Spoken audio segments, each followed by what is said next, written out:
Mtazamaji wangu wa Sibuka TV na msikilizaji wa Lindi FM, na kusalimu ndugu yangu kupitia jina takatifu sana la Bwana na Mwokozi wetu Yesu Kristo.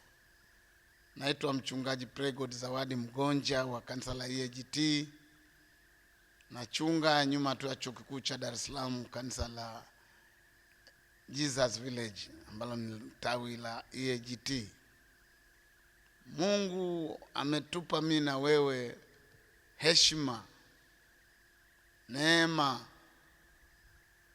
sijui nisemeje, ambazo ni rehema za Mungu mwenyewe. Unajua kuna maandiko yanasema ni rehema za Bwana kwamba hatuangamii. Na ndio maana sasa tunajikuta mimi na wewe tumeingia katika siku inayoitwa siku ya mwaka mpya.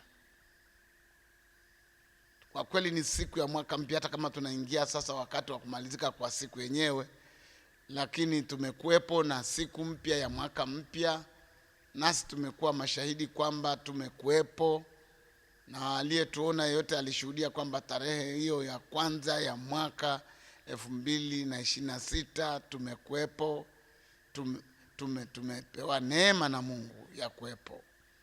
Kwa hiyo kwa nafasi hii naona kila mahali watu wanasalimiana heri ya mwaka mpya, na mimi nasema kwamba mwaka mpya ni kitu kirefu, sio siku moja.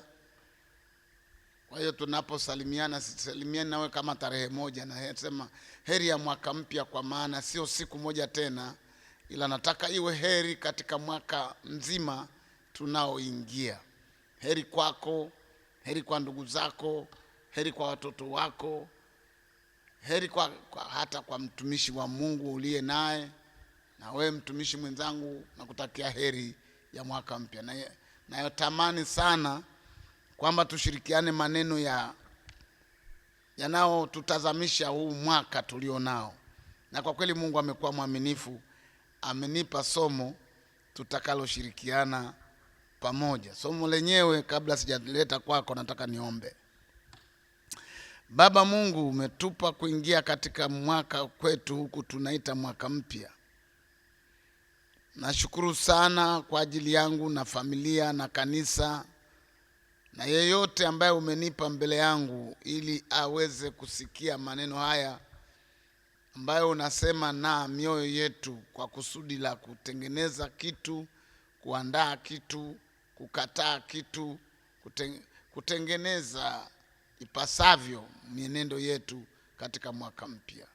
Niko tayari kama mtumishi wako Bwana, lakini zaidi sana nakushukuru kwa ajili ya hawa wote uliowaweka mbele ya macho yangu ili tushirikiane nao wakati huu maneno haya ya uzima, katika jina la Yesu Bwana naomba na kushukuru, amina.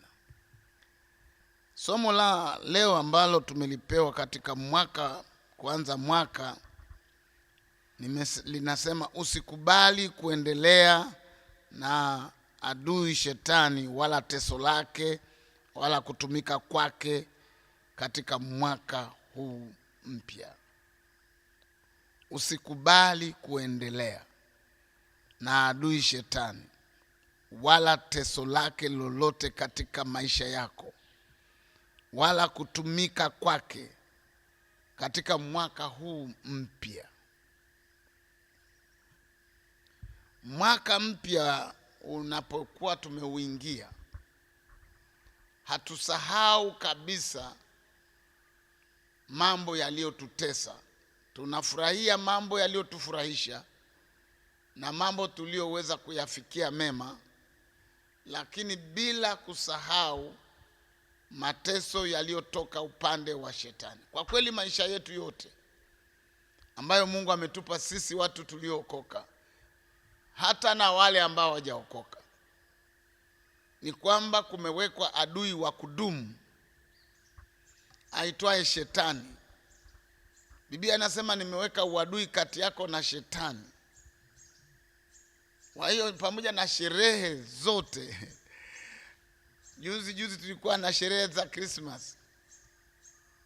Sasa tunaingia sherehe hii ya kuamkia mwaka mpya na kuanza kutumika ndani yake.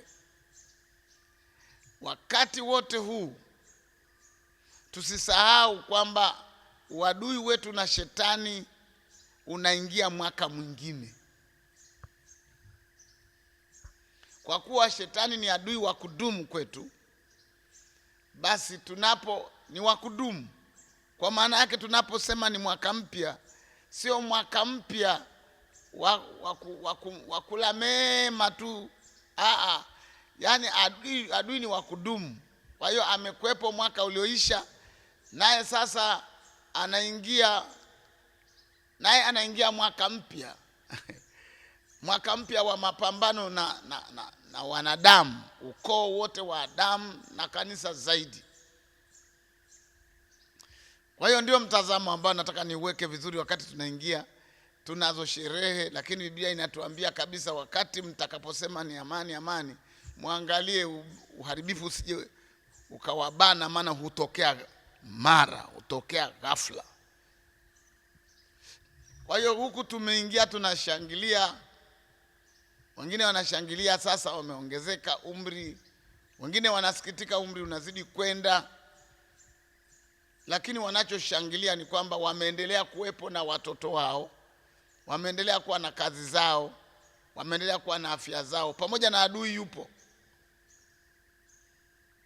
Lakini ninachotaka kukutazamisha wakati huu tumeingia hivi kwenye mwaka mpya, tumeshashereheka tangu kumekucha, tuna sherehe hizo, bado kuna neno hili la kuzingatia. Usikubali kuendelea na adui shetani, wala teso lake, wala aina yoyote ya utumishi uliotumika kwake katika mwaka huu mpya. Kataa. Yaani na kuweka tayari tena, ukae tayari kivita kabisa.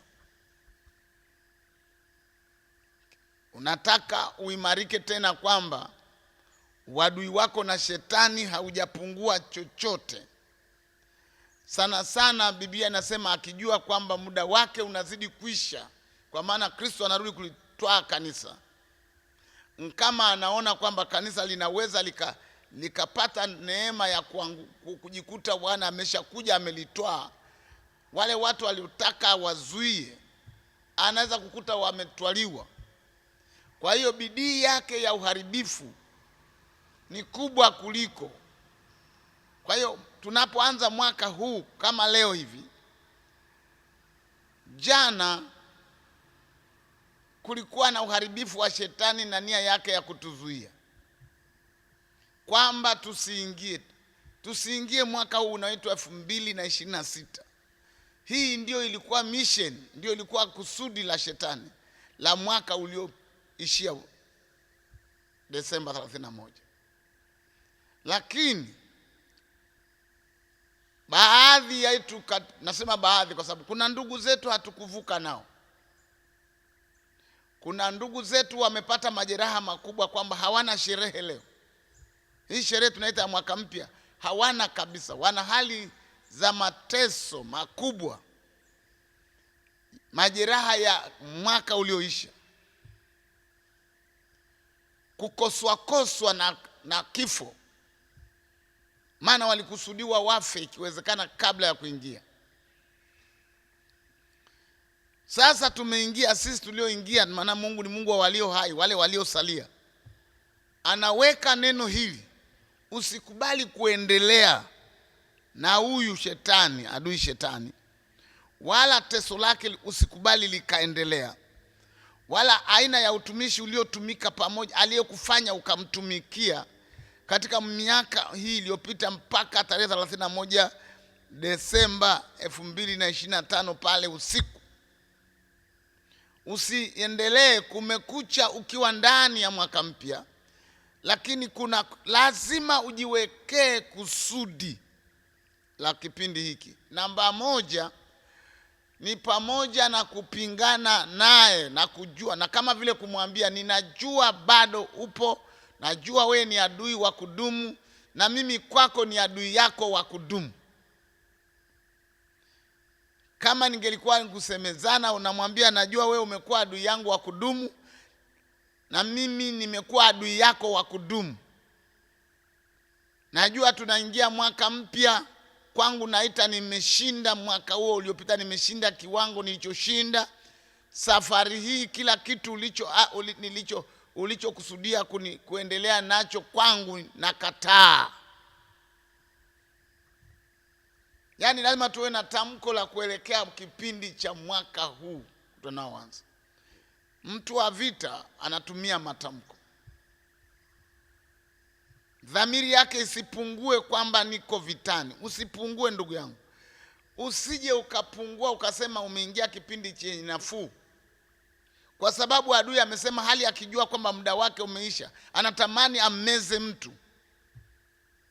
Kwa hiyo kwa sasa hata umeingia mwaka mpya, bado kinywa chake ni cha kumeza mtu. Hauko salama ukasahau, ukashereheka ukasahau. Hatujamaliza sasa mwendo wetu wa kuingia nyumbani kwa Baba. Na ili tuweze kudumu katika hali ya uadui wetu na ushindi wetu na mapambano yetu na shetani, ni kwa kuwa tuna mambo kadhaa tunayoyajua kuhusu tabia ya shetani, tabia ya Mungu wetu na tabia zetu. Jambo la kwanza tunalolijua kuhusu shetani yeye mwenyewe, kimaandiko, shetani alitamani kupanda mbinguni na kutawala mahali pake Mungu. Neno hili lisisahaulike. Adui ambaye Mungu anasema ni wa kudumu kwetu ni yule ambaye mwanzo aliitwa mtumishi wa ufalme wa Mungu mbele za macho ya Mungu. Alitumika kama malaika wa Mungu, lakini akawa huku anatumika, huku anaingiwa na roho. Anapomwona Mungu ameketi pale mbinguni kwenye kiti cha enzi cha kifalme, akapanga moyoni kwamba pale anaweza akaketi na akaendesha dunia badala ya Mungu. Tukisoma kitabu kile cha Isaya 14:12 mpaka 16, nikusomea, anasema, jinsi ulivyoanguka kutoka mbinguni, ewe nyota ya alfajiri, mwana wa asubuhi, jinsi ulivyokatwa kabisa, ewe uliyewaangusha mataifa. Nawe ulisema moyoni mwako, nitapanda mpaka mbinguni, nitakiinua kiti changu juu kuliko nyota za Mungu, nami nitaketi juu ya mlima wa mkutano katika pande za mwisho za kaskazini. Nitapaa kupita vimo vya mawingu, nitafanana na aliye juu. Lakini utashushwa mpaka kuzimu, mpaka pande za mwisho za shimo. Roho yake, hili jitu tunaloliita lishetani, hili ambalo limetupwa, tutaendelea kusoma, aliyetupwa huku chini duniani. Mwanzo aliwaza akasema, nitapanda nikupaketi pale alipo Mungu pale. Nitaitwa ndiye Mungu mimi. Nitaumba, nitatawala, nitaongoza dunia. Alikuwa na moyo mkorofi, moyo ambao umepanga. Fikiria Mungu tunayeta, Mungu aliyeziumba mbingu na nchi. Shetani alitamani amtoe kwenye kiti pale alipo. Nataka wakati umekaa ujue huyu baba yetu na Mungu wetu aliye juu, shetani alimfanyia hesabu ya namna atakavyomtoa pale. Alafu anasema, nitaketi mimi hapo mahali pake hapo. Nitaketi. Hilo jitu lililowaza namna hiyo, na lenyewe lilijipima nguvu zake, likaona lina uwezekano wa kukaa mahali pale. Naye alitupwa huku katika hiyo vita ambayo ilitokea kule juu mbinguni. Alitupwa huku, na alipotupwa huku, anatupwa huku kwenye uzao wa Mungu, wale walioumbwa na Mungu na wale walionunuliwa kwa damu ya Yesu, wana wa Mungu. ametupwa huku kabla hajabadili nia yake ya kwenda kuketi kwa pale juu. Alafu anakuja huku chini, anakuta sisi tunataka kutawala, maana Mungu alipanga mpango kwamba sisi tukatawale duniani, Adamu atawale duniani. Akikosa kule juu, akija huku chini, hawezi kukubali yule mtoto wa Mungu ndiye atawale. Kama alitaka amtoe baba yake, hata ruhusu mwanaye kukaa kwenye ufalme. Mawazo yetu yakawa yanawaza hivyo, na tukaambiwa hiyo nia yake ipo, kwa sababu anajua muda wake ni mchache. Anasema hawa waketi ufalme wa Mungu, na Mungu anataka mahali alipo na sisi tupate kuwepo. Anasema naenda kuandaa, nachukua kizazi changu cha wale walioniamini mimi Yesu, ili mahali nilipo nao wapate kukaa. Kusudi la kwenda kukaa kule kwa Mungu alikofukuzwa shetani linazidisha uadui kati yetu na shetani, sisi kanisa. Tafakari hii inakupa kujua hauko salama sana, kwa sababu tu umeingia siku mpya ya mwaka mpya. Kwa sababu nia ya shetani, yule aliyekuwa anataka kuketi mahali pa Mungu na akafukuzwa, hakuiondoa. Alafu amelazimishwa, alafu amesikitika, alafu anaona mpango wa Mungu sasa ni wa kuwachukua hawa walioko duniani, hawa awaketishe pamoja na Mungu juu. Uadui wake na kanisa ni mkubwa kuliko tunavyoweza kuwaza kwa haraka. Kwa hiyo ni jambo la kwanza hilo, kwamba adui tunayepambana naye sasa hivi alishatamani kupanda kumtoa Mungu kwenye kiti cha enzi. Hata mwaka huu anatamani, akimwona mwana aliye mwana wa Mungu ambaye yuko duniani, anamwona katika mafanikio yake ya kiroho, anatamani amtoe. Anamwona katika mafanikio yake ya kimwili, anatamani amtoe. Anatamani katika kwa kuona, akiona mafanikio ya amani ya ndoa ya mtu, anatamani ivunjike. Anatamani kila kitu chema Mungu alichotupa, kile ambacho Mungu anasema anawawazia aliyo mema, yale mema yote Mungu anayotuwazia yaharibiwe.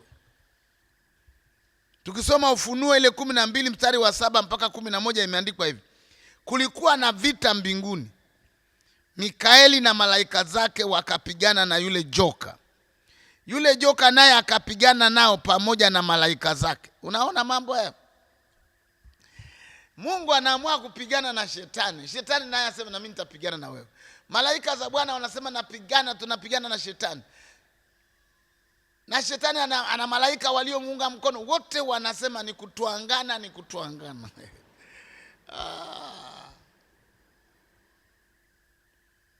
Nimekaa kanisani sasa nina muda katika wokovu. Uadui wetu na shetani, kiwango cha fikra na tafakari za kanisa kuhusu uadui wetu na shetani ni kama tukiangalia kwa namna tunavyoishi, tunaweza tukaangaliana tukajua huyu ni mwenzetu, ni mlokole mwenzetu. Lakini kwamba shetani ni adui, hajafikia kiwango fulani ambacho kilikuwa na Mungu. Mungu hakumpa nafasi kabisa. Alisema ni vita mpaka nimshinde. Sisi leo tuko kwenye kufundishwa, tunafundishwa kwamba msiendelee katika tamaa za wanadamu, alafu msifuate. Kwenye Petro pale asema tangu sasa msiendelee katika tamaa za wanadamu. Maana watu wanaendelea, wana wa Mungu nao wanaendelea katika tamaa za wanadamu ambao wanaongozeka na roho ya adui. Msiendelee mpaka kuonywa. Lakini ukisoma Warumi anasema hivi, wala msifuatishe namna ya dunia hii. Yaani fikiria tuko duniani, Lakini amri ya mbinguni inasema msifuatishe namna ya dunia ile ambayo tunakaa ndani yake. Na Petro naye anasema tangu sasa mmeokolewa, msiendelee kuishi katika tamaa za huko. Sasa kuanza kuangalia sasa ndani ya kanisa ufahamu wa usiendelee na msifuatishe, ndio vipimo ambavyo vinaonyesha ufahamu kwamba tuna vita.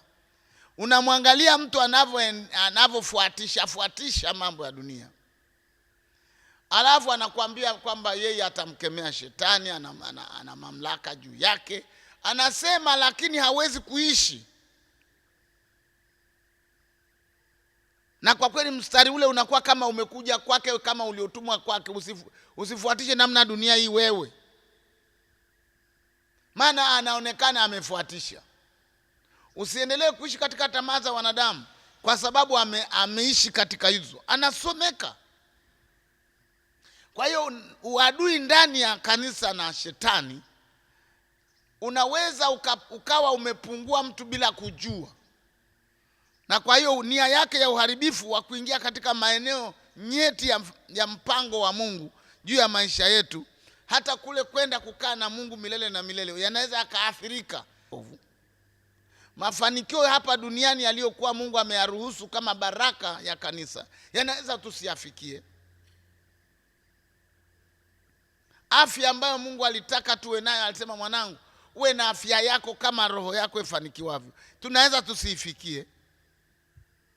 Heshima ya ndoa na mfano wake na unabii wake kwamba inatabiri mahusiano ya Kristo na kanisa, inaweza mahusiano ya mume na mke hayana tafsiri yoyote ya Kristo na kanisa.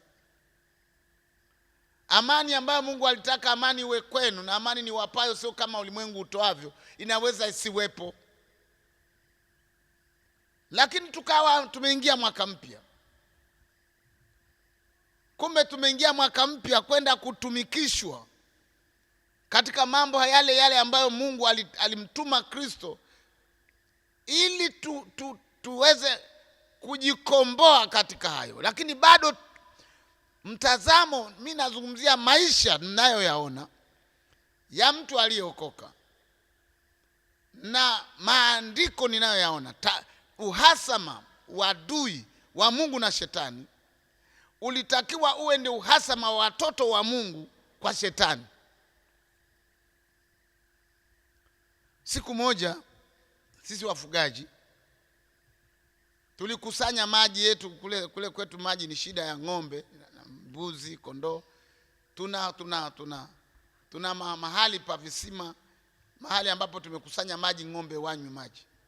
Ukishakusanya maji yako, yule aliyetangulia mbele, ng'ombe wake wanakunywa kwanza, alafu ndipo mwingine naye anafungulia wake wanakuja kunywa. Ukakusanya maji yako, alafu mtu akaachilia ng'ombe yake au mambuzi yake yakaja yakanywa, ni ugomvi mkubwa sana. Sasa siku moja baba yangu amekusanya maji, anatuambia haya, achia ng'ombe kama 20. Tunaachia tripu ya kwanza ng'ombe 20. Wanakunywa, wanakaa pembeni, wanafunguliwa wengine hivyo hivyo. Kulikuwa na bwana mmoja alikuwa na mbuzi wake, kundi la mbuzi wako upande wa kushoto kule. Yeye akaona kwamba ajifanye kwamba mbuzi wanamshinda kuzuia, lakini alikuwa na makusudi kwamba wapate maji, lakini maji ya baba aliyokusanya. Tunashangaa kundi la mbuzi linateremka, linakimbia, linawahi ng'ombe. Wameshafika pale, wanafyonza maji. Mzee akaamua kufukuza mbuzi, anafukuza. Yule mzee akamwambia, anakuja yule mwenye mbuzi, anasema, anamwambia baba yetu, wewe waache wanywe maji. Waacha mbuzi wangu warudi kuwafukuza. Anambia ni waache mbuzi wanywe maji niliokuja saa 8 usiku kukusanya hapa. Waache sasa, wameshakunywa, wenzao hawajanywa. Wanywe wote ili waondoke, haya mengine tutaongea. Mzee akasema hamna kunywa mbuzi kunywa maji hapa. Hakuna.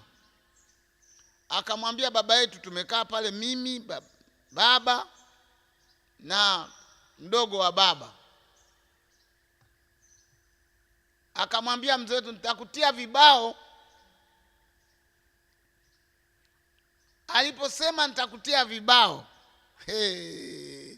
mdogo wake ambaye yuko pale alimwambia, rudia sentensi yako, rudia.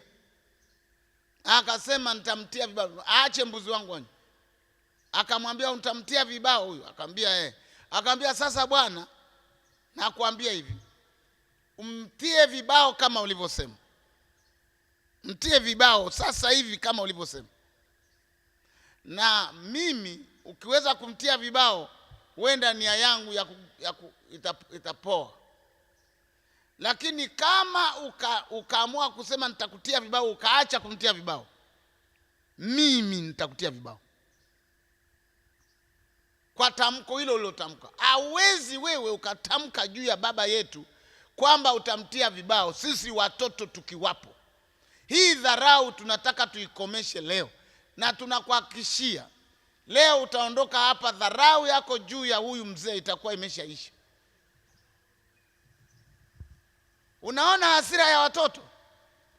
Hasira ya watoto ni dharau ya adui huyu kwa baba yao, kitu ambacho baba yao amekataa, na vitoto vimeshikamana vinakataa.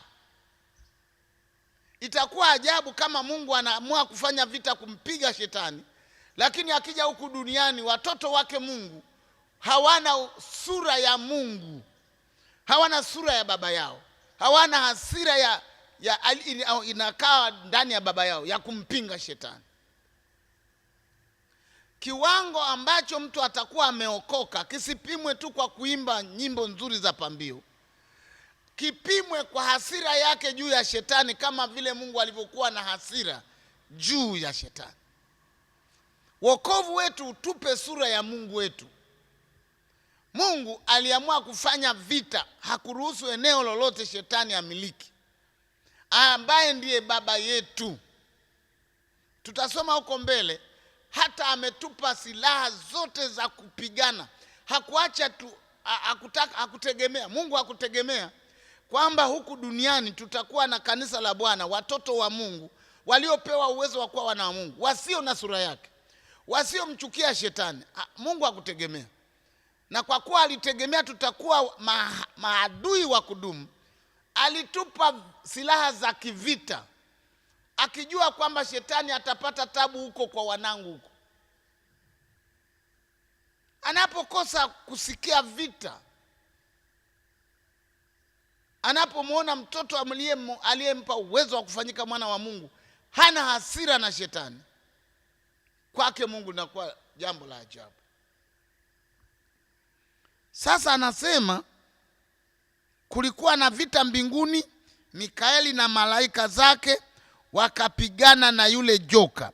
Yule joka naye akapigana nao pamoja na malaika zake, nao hawakushinda.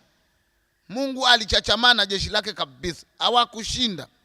Wala mahali pao hapakuonekana mbinguni.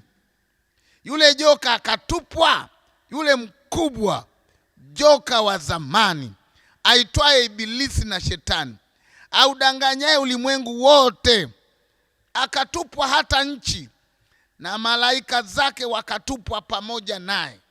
Hasira ya Mungu ya kulikuta shetani limepanga vita ili likae kwenye kiti cha enzi ilisababisha vita kubwa. Na lile joka kubwa, lile shetani kubwa, acha vipepo vyake, kama tunavita malaika walioitwa pepo, lilitupwa pamoja na vyenyewe, vikaja vikaangukia huku duniani. Lakini Mungu alikuwa anajua kwamba huko duniani si wapo. Uzao wangu mimi nilioununua kwa damu ya Yesu wapo. Watu ninaofanana nao hawatampa nafasi kabisa, watashughulika. Shetani hatapata usingizi huko. Hakutakuwa na sherehe ya mwaka mpya kabla hawajadhibiti maeneo nyeti. Kuna maeneo nyeti Yaani hata kama ingekuwa vita vya kiduniani hapa, vya jeshi la duniani, maeneo nyeti yanadhibitiwa kwanza. Vikosi vinapangwa katika maeneo nyeti, njia za kuingia, madaraja makubwa, njia za kuingia katika eneo letu la hiyo nchi, madaraja makubwa ambayo yanaruhusu watu kuvuka ng'ambo ile kuingia ng'ambo hii. Panawekwa ulinzi, yani panawekwa ulinzi, na unakuta mapolisi na wanajeshi wanatembea na bunduki. Saa yoyote wanategemea adui ashughulikiwe, saa yoyote. Maandiko yanasema katika mlango uliokusomea, ule mlango wa 12 mstari wa 7 mpaka 11, nikasikia sauti kuu mbinguni ikisema, sasa imekuwa wokovu na nguvu na ufalme wa Mungu wetu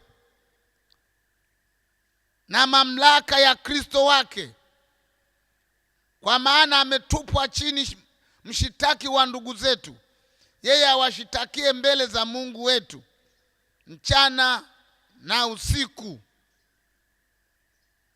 Lilipotupwa kuelekea chini huko, baada ya msongamano wa kivita na vita, lilipoanza kubingilitishwa kuelekea duniani, hilo li shetani.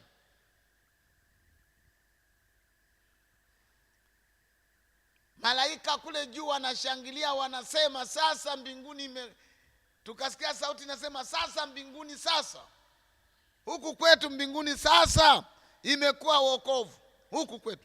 Yaani wokovu maana yake shetani ameshindwa. Yaani kusema wokovu, hakuna wokovu kama shetani hajashindwa. Yaani wokovu maana yake ni kumshinda ibilisi. Kila mtu anasema namshukuru Mungu nimeokoka. Yaani anatuambia hivi, nimemshinda shetani. Wale walipomshinda na kumtupa huku ndio walitangaza kwamba ni wokovu. Hatuna lazima tufuate mambo yalivyoandikwa. Hakuna wokovu kama shetani bado anamiliki. Kama kuna maeneo yanamilikiwa ya wokovu wetu na maisha yetu hapa duniani. Ndio maana ya somo langu hili. Usikubali kuendelea na adui shetani, wala teso lake, wala utumishi wake aliokupa katika mwaka huu mpya. Ni kuhakikisha kwamba hayupo. Kule mbinguni walihakikisha kwamba anatupwa. Alafu walitafuta na kitu chochote na vile vimalaika vyake vyote fyeka fukuza. Akasema nikasikia kabisa. Anasema nikasikia kwamba sasa imekuwa wokovu mbinguni. Lakini tusisahau tena jambo la tatu. Mstari wa 12 pale wa ile Ufunuo 12 inasema, kwa hiyo shangilieni enyi mbingu, nanyi mkao humo katika mbingu. Anaendelea sema, ole wa nchi na bahari, kwa maana yule ibilisi ameshuka kwenu mwenye ghadhabu nyingi, akijua ya kuwa ana wakati mchache tu. Sherehe ya wokovu imekuwa kamilifu mbinguni, kwa sababu shetani amefukuzwa na malaika zake. Lakini amefukuziwa wapi? Amefukuziwa huko kwenye nchi huku kwetu na kwenye bahari. Anasema ni ole wa nchi. Anaposema ole wa nchi, manake na wakao ndani yake nchi. Maana jitu lenyewe linalokuja huko limeondoka kwa ghadhabu, limeshindwa na baba yetu na linatupwa kwa watoto waliko.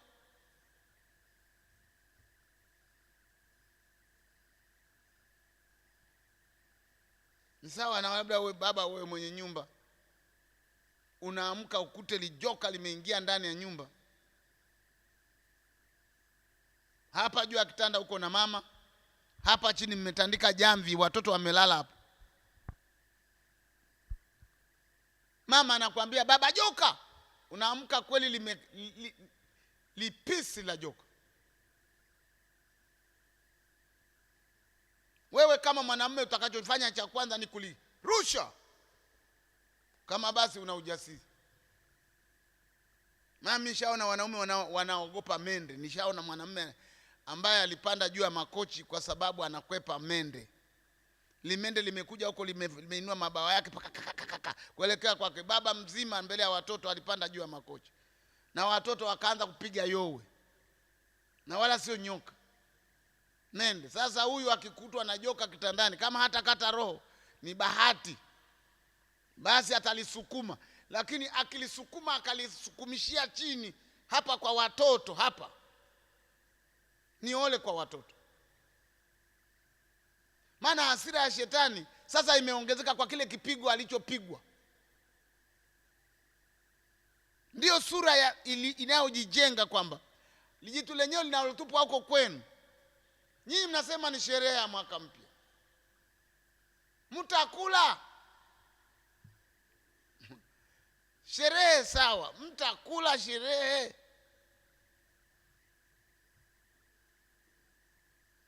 Ndio maana tunapokaribia sherehe ya mwaka mpya, sherehe ya Christmas, mimi nimeangalia, ninasikia kabisa jeshi la polisi likisema jeshi la polisi kanda mpya Dar es Salaam inawaambia mshereke kwa amani, ulinzi umeimarishwa. Ulinzi umeimarishwa. Sikukuu si leo, ni shangwe, ni sherehe, kila mtu anashangilia.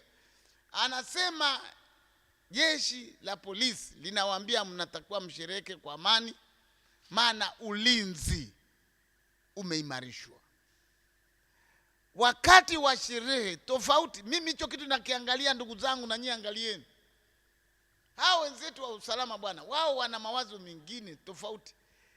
Wao tukisema leo ni sherehe ya Christmas, leo ni sherehe ya Idi, leo ni sherehe ya mwaka mpya, tunaposema tu namna hiyo, wao wanasema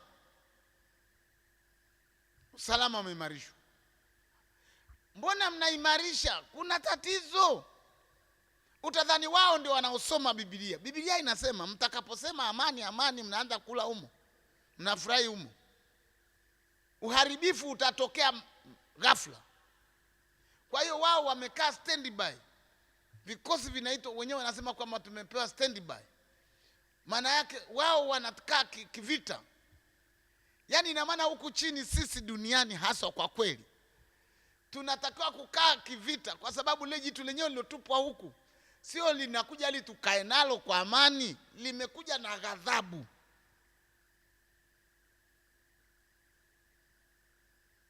Na linataka mtu limeze. Yaani mpango wake shetani ni mgumu, ni mbaya, kiasi kwamba nafasi yetu ya furaha ni chache sana kuliko hatari ya vita ya shetani juu ya maisha yetu. Anasema ule wa nchi na bahari limetupwa kwenu huko. Hilo hapo, siku moja nikatafakari, lilipotupwa lile likubwa, acha hao malaika zake, lile lilotaka kuenda kuketi pale mahali Mungu alipokuwa amekaa, lilibingilita kutoka huko juu mbinguni, kwenye umbali wa kutoka mbinguni kuja duniani. Lilivingilita kiasi kwamba lilipofikia nchi, lilipasua nchi, likaingia mpaka chini ya miamba huko panaitwa kuzimu, likakaa humo. Alafu likaamriwa, sikiliza, shetani ameamriwa huko atoki. Vinapotoka ni vimalaika hivi vinavyotusumbua sumbua. Lenyewe halijapanda, mjue. Kule linatawala kutoka kule, linatoa maagizo kutoka kule, linatuma majeshi kutoka kule, linafanya hivi. Lakini mwenyewe hajaruhusiwa kupanda. Na atakapopanda atafungwa miaka 1000. Ndio vipindi vinavyomsubiri.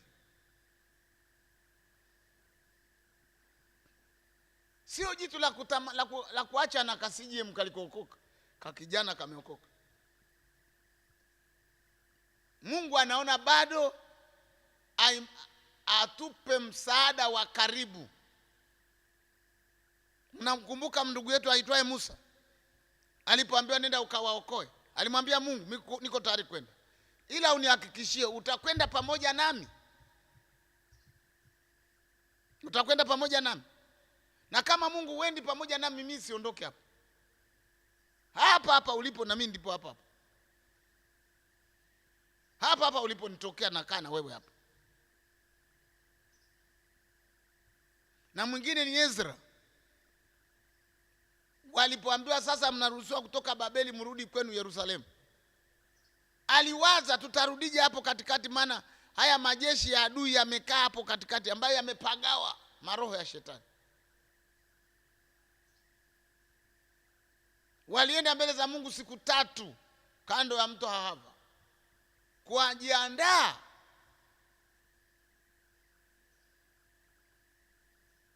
kuvuka katikati ya maadui. Leo hivi ukiambiwa utoke usiku kutembea usiku, watu wengi hawapendi usiku. Watu wengi hawapendi usiku, na kufikia saa 12 wamesharudi nyumbani.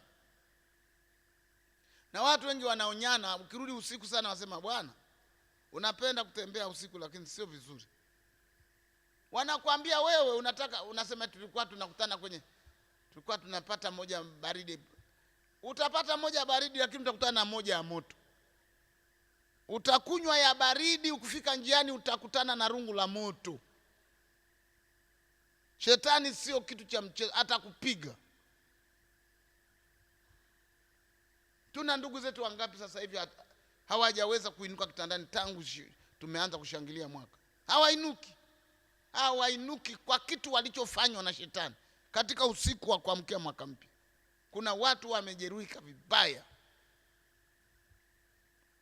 Hii inatufundisha nini?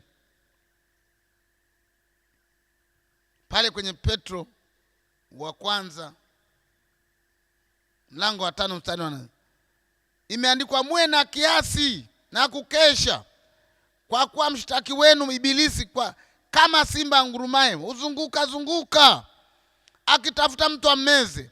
Nanyi mpingeni huyo, mkiwa thabiti katika imani, mkijua ya kuwa mateso yale yanatimizwa kwa ndugu zenu walioko duniani. Huko duniani kote, huko mashariki, magharibi, Ulaya, wapi, mateso ambayo yamesababishwa na shetani mpaka sasa ni makubwa.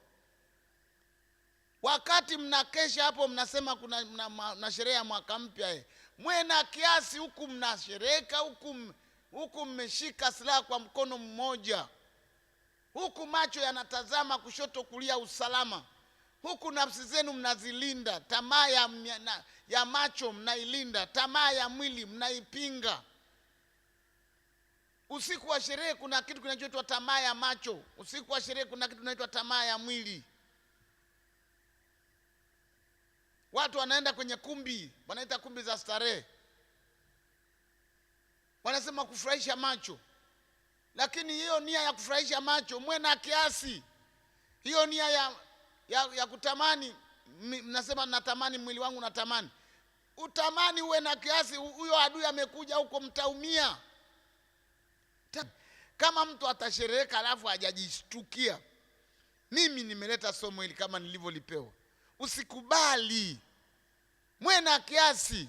Msikubali kuendelea na shetani aliyewatesa mwaka uliopita. Muendelee naye katika shughuli mbalimbali, naye mnatembea naye katika njia zenu, mnatembea naye, mnaishi tena naye. Hapana. Ana mpango mbaya. Anaweza haribu mafanikio yako ya mwaka huu unaanza.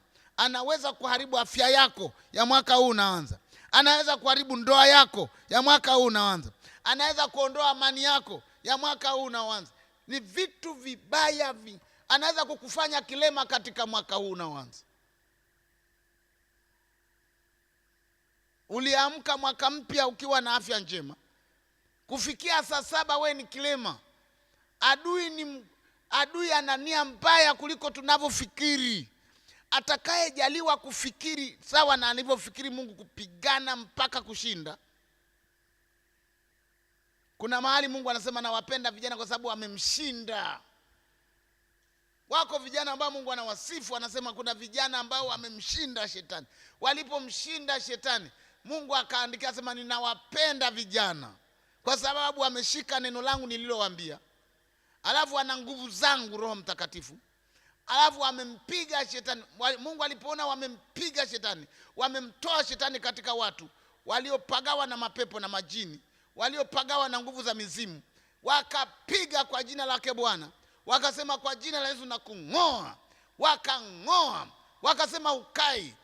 Wale watu mapepo yakapiga kiasi, tunatoka.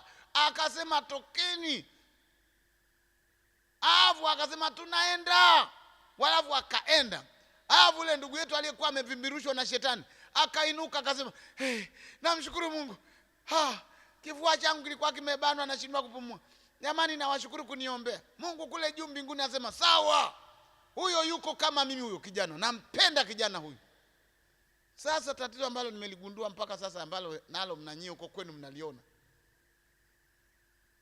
Yaani kijana anayemshinda shetani ndiyo kazi sijaiona.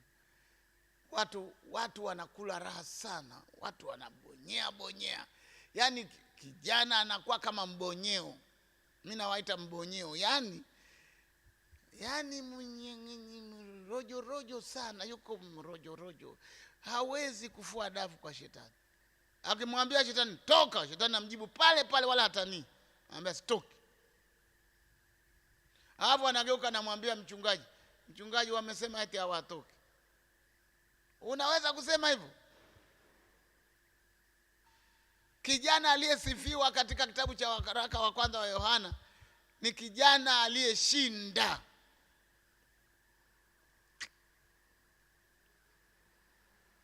Mungu atusaidie hivi tunavyosema hivi. Atokee hata kijana mwingine aliyekuwa anaanza kubonyea aanze kuwa imara. Anamwambia wewe Joshua, uwe hodari na ushujaa mwingi, maana nakuhakikishia kama nilivyokuwa na Musa nitakuwa pamoja nao. Lakini kitu hiki kisitoke kwako, uhodari na ushujaa. Ndio maneno ninayoyaona watu wa Mungu waliotangulia. Nikamwona Paulo anamwambia Timotheo, mwanangu, uwe hodari katika neema iliyo katika Kristo Yesu. Na mambo yale uliyoyaona kwangu. Maana alikuwa anamwona Paulo anakuta mapepo, anasema hawa ni watumishi wa Mungu wanaohubiri habari njema. Anasema funga kinywa mtoke. Anasema mambo uliyoyaona kwangu. Yaani sisi watumishi tuna madeni mpaka nakaa. Kwa sababu kama hao vijana wetu hawajaona mchungaji alivyotoa pepo, majini alivyotolewa na mchungaji wetu, vijana tutatumiaje andiko hilo la Timotheo wa pili mlango wa pili mstari wa kwanza na wa pili, analosema kwamba mambo yale uliyoyaona kwangu tena ukabidhi watu waaminifu. Mambo gani wameyaona kwako mtumishi mwenzangu? Mambo gani wameona watoto wako, we mama uliyeokoka na baba uliyeokoka? Watoto wako waliona nini cha kimungu? Kwamba wewe hakika ulitoka mbinguni kwa baba, wewe umechaguliwa na Mungu, umeteuliwa na Mungu, umepewa uwezo wa kufanyika mwana wa Mungu. Watoto pale ndani wameshafahamu nini kuhusu wewe. Mbona kale kadada kalikokuja kutoka Ukerewe kalikuwa kana pepo? Mbona wote kalipoanzisha kupanda pepo, mbona baba na mama walitoka wakafunga mlango mpaka mchungaji alipokuja? Watoto wameshagundua mwoga. Nimewaambia yule baba aliyekimbia mende, mpaka leo watoto wake wanakimbia mende, hawataki kuona mende. Mpaka aonekane shujaa katika vijana, mwenyekiti wa vijana, mkurugenzi wa vijana. Sio mkurugenzi cheo, aonekane anavyokuruga.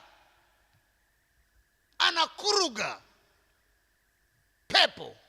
Ana sura ya Mungu. Ana sura ya waraka wa kwanza wa Yohana mlango ule wa pili. Aonekane ana nguvu. Anaonekana ya kwamba ana neno la Mungu, na neno hili linakaa na mamlaka iliyonenwa imemshibisha. Hivi ndio sura ya mwaka mpya, ndio matumaini ya kuishi salama mwaka mpya, maandiko yako. Kwa hiyo nikaweka akasema, mtangazie mwisho, msivuke naye mwaka mpya, mtangazie mwisho, afunge break. Maandiko hayatupi nafasi ambayo anayoweza kukaa, hatuioni. Tukisoma Kutoka 14 mstari wa 13, tunaona Musa akawaambia watu, msiogope, simameni tu mkauone wokovu wa Bwana atakaowafanyia leo, kwa maana Wamisri mliowaona leo hamtawaona tena milele. Hamtawaona tena. Pepo huyu aliyekutesa hata kutesa tena. Mkutano mzima wa ibada ya mwaka mpya uwe ni mkutano wa watu wanaotamka matamko makubwa ya kwamba pepo huyu aliyekutesa mwaka jana, alikubana kiuno, watu wanaugua viuno mpaka mwaka mpya, wametoka na viuno vyote vinauma, na mgongo sijui unauma, na miguu sijui ina ganzi, mwaka mpya. Mungu alimlaumu Asa, akamwambia Asa, unaumwa miguu mpaka unakaribia, kwa nini hukuniita? Kwa nini hukuniita? Yuko wapi mwenye hasira wa leo, mtoto wa Mungu aliye mbinguni, mwenye sura ya Mungu aliye mbinguni, ambaye anasema huyu nampiga na kumshinda na kumtupa? Atakaa kwenye kiuno changu mpaka lini? Atakaa, Mungu anasema ni mizuri kama nini miguu yao wapelekao habari njema. Miguu imezimia kwa ganzi, lakini na sherehe ya mwaka mpya. Sherehe iko wapi wakati utashereheka na mzigo huu? Waefeso 4:27 Mungu anatoa amri, anasema wala msimpe ibilisi nafasi, wala msimpe. Mwaka mpya maana yake ni gomvi mkubwa. Maandiko mengine yanasema kila mwaka mpya wafalme walipokuwa wanatoka kwenda vitani, mwaka mpya wafalme walikuwa wanatoka kwenda vitani kwa sababu ya hasira ya mambo yaliyoharibiwa mwaka jana. Haribifu mkubwa, watoto wote wana mapele, wamepigwa na nguvu ya mateso. Mimi nishereheke mwaka mpya na mapele haya yanakula wanangu? Lakini Petro wa kwanza mlango wa 5 mstari wa 9 anasema, nanyi mpingeni huyo mkiwa thabiti katika imani, mkijua mateso yale yanatimizwa kwa ndugu zenu walioko duniani. Watu ni wengi wanateseka. Kila mmoja ajue kwamba mateso yanaendelea nyumba ya pili, mateso yanaingia kwa mpendwa mwenzangu ya aina tofauti, lakini mateso kwa mateso. Kuna wazazi binti zao hawakurudi jana kuamkia mwaka mpya. Walienda mwaka mpya ulivyoanza, walichukuliwa huko na watu watumishi wa ibilisi. Wamewachukua mabinti zetu, wameenda nao. Wameachishwa wokovu, wamechukuliwa kwenda kuharibiwa. Washirika wetu wengine hawatutaendelea nao mwaka mpya, watakuwa wamesharudishwa nyuma. Vita imekuwa nguvu kubwa kwa mtu huko. Tukijua ndugu zetu walioko ulimwenguni wa kanisa letu nao wanateswa hivi, kuwe na vikosi vyenye hasira vya maombi vinasema shetani huwezi kuingia kwenye kundi. Masura haya ndio masura ya mwaka mpya. Lakini ukisoma Yohana mlango wa 3 mstari wa 8 anasema, kwa kusudi hili Bwana Mungu amedhihirishwa ili azivunje kazi za ibilisi. Yesu tuliye naye tunasema kwa jina la Yesu. Hili jina tulilopewa lipitalo majina yote lina kazi maalum ya kupambana na jitu asipate kituo kwako. Shetani amefukuziwa huku ndio duniani, lakini sio kwamba anakaa kwako. Nabeba mpaka kama mtoto, unambeba shetani kama mtoto mgongoni. Yale mateso alipokukamata hivi, mtu mmoja akaniambia eti kanisani kwetu sisi sio rahisi shetani kuingia. Nikasema soma maandiko ndugu. Walipokusanyika wana wa Mungu, shetani alienda katikati yao. Akisikia mnaanza ibada ya sifa, ameshakuja, ameshaingia wengine kwenye kwaya, pale kwenye sifa, mmoja ashaharibiwa na kiburi pale. Ameambiwa hakuna mtu anayeweza kuimba kama wewe hapa ndani. Wewe ukichelewa ibada haianzi. Na kweli anachelewa. Wako watu wana makohozi, wanakohoa, makoo yamekauka, wamekabwa jana usiku kuamkia mwaka mpya, walipodhani watafanya sherehe na watasolo, wataimba kwa solo, wamekabwa koo. Vita ipo, amejua muda wake umekwisha. Lakini nikisoma Mathayo 15 mstari wa 13 imeandikwa,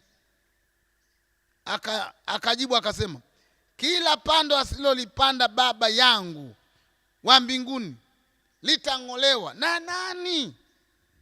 Na watu wote wanaoinuka na hasira ya kujua mwaka mpya ni mwaka wa kupambana na aliyezuia raha zetu za mwaka huu.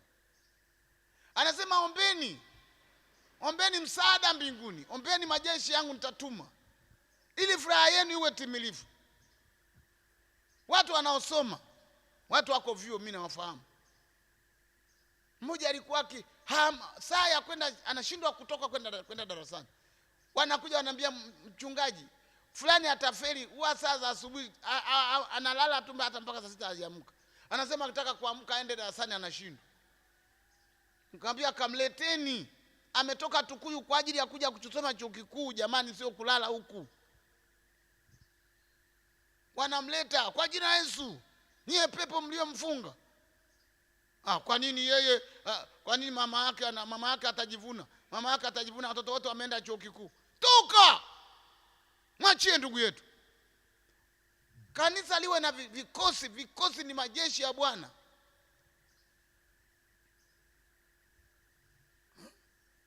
Mimi nasoma, nasikia wimbo wale nasema, mteteni Yesu mlio askari, inueni beramu, mkae tayari. Ni nyimbo za jeshi kabisa zile. Lakini wajeshi wako wapi? Le jeshi la vijana mko wapi? Kokote ulipo kwenye kanisa lako huko, we ni kijana, jamani, unaishia kupaka mafuta na perfume.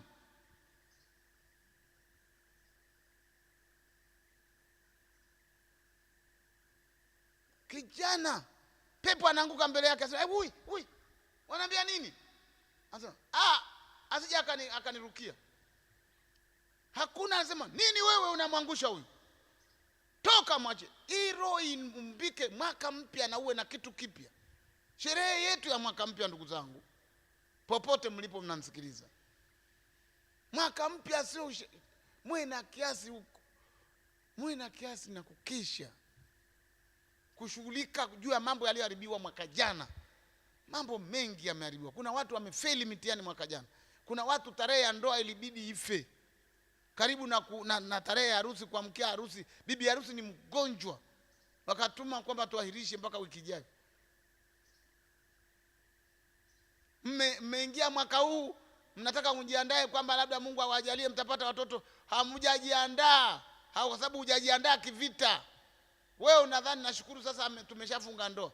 Ukifunga ndoa kuna vita namba 2. Jambo la kwanza ilikuwa shida kupata mchumba. Jambo la pili ilibidi shida kupata mahari. Jambo la tatu kupata nguo za kuvaa siku ya tangazo la ndoa. Jambo la 4 kupata maandalizi ya sherehe, kupata kamati inao kuunga mkono. Jambo la 5 sijui kiasi gani kimechangwa na watu wote. Hela iliyopatikana ilingana na budget. Kiasi cha ngapi? Hakuna magari ya kutosha kwenda kuchukua wazazi wa bwana harusi na bibi harusi. Liko gari moja tu ambalo linakwenda na kurudi, na muda unaisha. Jambo la 6 sijui chakula kimeungulia jikoni. Haya mambo, msipojiandaa kwa vita, mtakuwa na harusi ya aibu. Heri ya matumaini ya kwamba hata akija Mwokozi leo niko tayari kwenda mbinguni. Mungu akujalie uwe na mtizamo wa mwaka mpya, wenye sura ya mwaka mpya. Nataka nimshukuru Mungu. Baba Mungu, umeniamsha moyo wangu sana, lakini umeamsha moyo wa ndugu zangu hawa. Bila shaka Baba, bila shaka kuna vijana wenye nguvu, kuna watu waliokoka wenye nguvu ambao wameimarika, hata sasa wako tayari, wataingia kwenye maombi ya kwenda kupumzika, wakiangalia siku inaisha, wataka kutamani wakalale, lakini wanasema mbona mbona mtoto amebanwa kifua? Huyu aliyeshika mtoto, siwezi kulala, mtoto wangu amebanwa, mke wangu amebanwa namna hii, siwezi kulala. Nimepewa kushinda na zaidi ya kushinda katika yeye atiaye nguvu. Hii nuke roho ya kushindana kwa jina la Bwana. Tumepewa kushinda na zaidi ya kushinda katika yeye atutiaye nguvu. Na kushukuru Mungu kwa jina la Yesu Bwana wetu. Amina.